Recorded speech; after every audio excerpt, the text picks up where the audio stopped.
नमस्कार, अक्ष एडु पॉइंट में आपका स्वागत है। इस वीडियो में हम हिंदी के कुछ महत्वपूर्ण प्रश्न लेकर आए हैं जो आपके यूपी टेट व अन्य राज्य की टेट परीक्षाओं में बार बार पूछे जाते हैं। ये प्रश्न आपके प्राइमरी और अपर प्राइमरी दोनों ही लेवल के लिए महत्वपूर्ण हैं। चलो शुरू करते हैं। आज का पहला प्रश्न, जो स्वर विजातीय स्वरों के मेल से बने हैं उन्हें कहते हैं। तो इसमें आपका ऑप्शन ए सही होगा, संयुक्त स्वर कहते हैं। विजातीय का मतलब होता है जो अलग अलग वर्णों से मिलकर बने होते हैं, अलग अलग स्वर से मिलकर बने होते हैं। आप जानते ही होंगे कि स्वर भी जो है आपस में एक दूसरे से जुड़कर मिलकर बने होते हैं। जैसे अभी देखोगे आप विजातीय मेल से कैसे बनते हैं, तो इसमें आप देखोगे ए, आई, ओ। ठीक है, ये अभी अलग अलग स्वर के जो संयोग है उससे मिलकर बने हैं। जैसे ए है वो ए और ई से मिलकर बना है, और बाकी आप देख लीजिए। ठीक है, तो इसमें आपका पहला वाला ऑप्शन सही होगा, संयुक्त स्वर। चलो अगले प्रश्न पर चलते हैं। अगला प्रश्न है, दीर्घ स्वरों की संख्या है। दीर्घ स्वर आप जानते ही होंगे, ठीक है, जो खींच के बोले जाते हैं, जैसे कि बड़ी ई, बड़ा ऊ। ठीक है, ये सब क्या है, दीर्घ स्वर है। इनकी संख्या 7 है। ठीक है, आप देख लीजिए नीचे। तो इसमें आपका ऑप्शन ए सही होगा, 7। आगे चलिए अगला प्रश्न।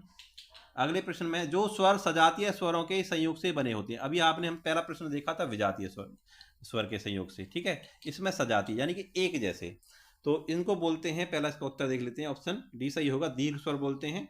अब ये कौन कौन से कैसे बनते हैं आप देख लीजिए। ए और ए मिलके आ बनाता है, और छोटी ई और छोटी ई मिलकर बड़ी ई बनाते हैं। ठीक है, तो आप देख लीजिए इसके जो एग्जाम्पल है। आगे चलिए।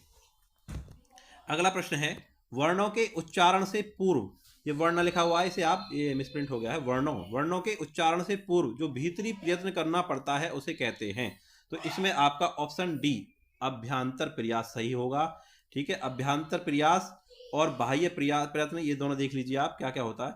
जो स्वर गले के अंदर से होने वाली क्रिया, ठीक है, जो स्वर यंत्र के अंदर जो क्रिया होती है, ठीक है, जो गले पर जोर लगाना पड़ता है, गले का प्रयोग करना पड़ता है, उसको बोलते हैं भीतरी प्रयास या अभ्यांतर प्रयत्न। ठीक है, और बाहरी आप पढ़ लीजिए, यह मुख, होठ, जीभ, तालु आदि अंगों के द्वारा बाहर की ओर किया जाने वाला प्रयास है। ठीक है, तो ये आपके बाह्य प्रयत्न और अभ्यंतर प्रयत्न आपने इसे देख लीजिए आप। चलो अगले प्रश्न पे चलते हैं। मात्रा के आधार पर हिंदी स्वरों के 2 प्रकार हैं। तो मात्रा के आधार पर हिंदी स्वरों के जो प्रकार हैं वो हो गए आपके हर्ष और दीर्घ। ठीक है, ऑप्शन बी सही होगा इसमें, है ये वाला। हर्ष स्वर और दीर्घ स्वर कौन से होते हैं ये आप देख लीजिए। ठीक है, पढ़ लीजिए यहाँ पर, ये हर्ष स्वर कौन से हैं, ये वाले। और दीर्घ स्वर आप जानते ही हैं, जो खींच के बोले जाते हैं, बड़ा आ, बड़ी ई, ऊ, ए, आई, इस तरह से दीर्घ स्वर। इनकी संख्या हमने कितनी देखी थी, 7 देखी थी पिछले प्रश्न में। चलो अगले प्रश्न।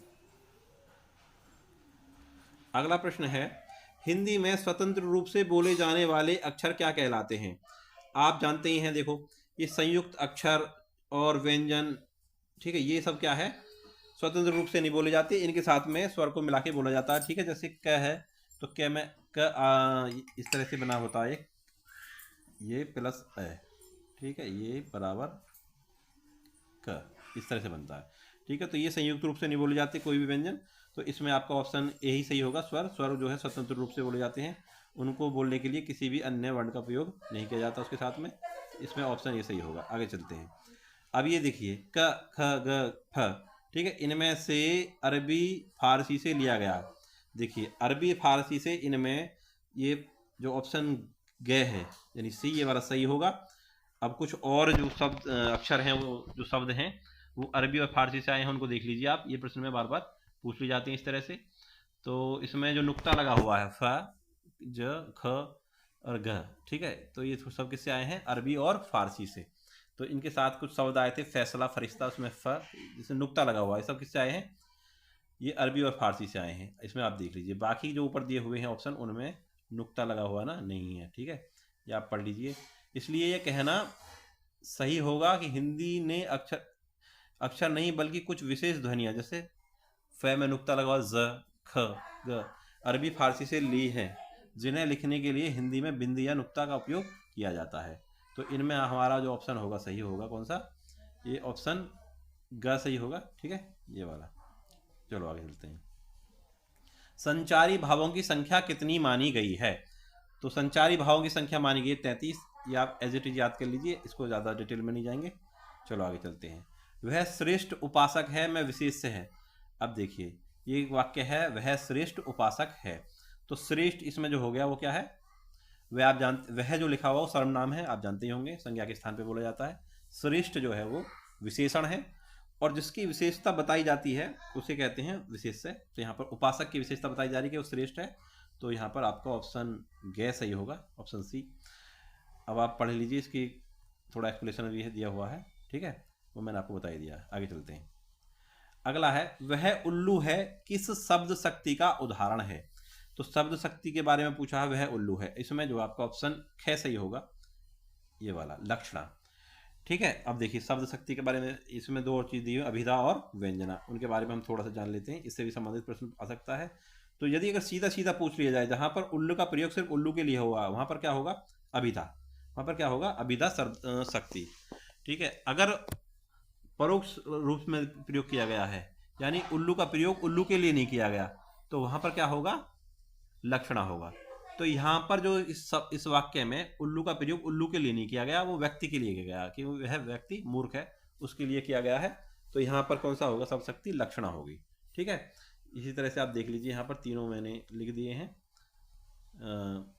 अभिधा यानी सीधार्थ, लक्षणा यानी दूसरा अर्थ, और व्यंजना होता है भावार्थ यानी गूढ़ यानी गहरा अर्थ, ठीक है। तो ये देख लीजिए, इससे संबंधित प्रश्न भी आ सकता है। आगे चलिए, निम्नलिखित में से उपसर्ग रहित शब्द कौन सा है। उपसर्ग आप जानते ही होंगे, किसी शब्द में पहले जुड़ के, किसी भी शब्द से पहले जुड़ के, ठीक है, उसका अर्थ बदल देता है। जैसे मग्न में नी जुड़ गया तो निमग्न हो गया, मग्न अपने आप में एक शब्द है, उसमें नी जुड़ गया, ठीक है, तो ये एक अलग शब्द बन गया, ठीक है। तो इसमें उपसर्ग है पहले से, ये नहीं होगा।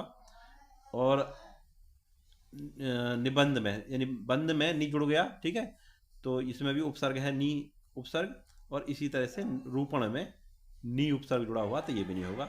यहाँ पर ऑप्शन आपका ख सही होगा, नित्य। नित्य में उपसर्ग नहीं है, जो नी जुड़ा हुआ है ये उपसर्ग नहीं है। आगे चलते हैं। परिश्रम न करने वाले छात्र अच्छे अंक नहीं पाते। इस वाक्य में परिश्रम करने वाला क्या है, ठीक है। तो परिश्रम करने वाला इसमें आपका होगा पदबंध होगा, ठीक है, पदबंध ये वाला। आगे चलते हैं। हिंदी वर्णमाला में मूल स्वर कितने हैं। तो हिंदी वर्णमाला में जो मूल स्वर हैं वो 4 हैं, तो यहाँ पर आपका ऑप्शन ख सही होगा, ऑप्शन बी, ठीक है। अब वो कौन कौन से हैं देख लीजिए आप, नीचे मैंने लिख भी दिए हैं, ए ई उ और ऋषि, ठीक है। बाकी जो जितने भी स्वर हैं वो इन्हीं के संयोग से मिलकर बने होते हैं, वो मूल नहीं है, ठीक है। वैसे अगर स्वर पूछा जाए सामान्य तौर पर 11 हैं। चलो आगे चलते हैं। भाषा की लघुत्तम इकाई क्या है। तो भाषा की लघुत्तम इकाई होती है वर्ण, वर्ण से ही शुरुआत होती है, ठीक है। जो हम वर्णमाला में पढ़ते हैं उसके बाद क्या बनते हैं, उनसे शब्द बनते हैं, शब्द से वाक्य बनते हैं, ठीक है, फिर पूरी भाषा का निर्माण हो जाता है। तो यहाँ पर आपका ऑप्शन ग सही होगा। हिंदी वर्णमाला में ए वर्ण क्या है, ये आप बहुत आसान प्रश्न है, ठीक है, स्वर है, इस पहला वाला ऑप्शन सही होगा इसमें। इनमें से संयुक्त व्यंजन कौन सा है। देखिए संयुक्त व्यंजन आपको पता ही है, ठीक है, जो दो व्यंजनों से मिलकर बने होते हैं वो संयुक्त व्यंजन कहलाते हैं। तो इसमें अभी क्या है, कितने हैं, 3 हैं, क्षत्रित्र ग, ठीक है। इसमें दिया हुआ है जो ऑप्शन है हमारे, उसमें ग, जिससे ग ज्ञानी बनता है, ये वाला सही होगा।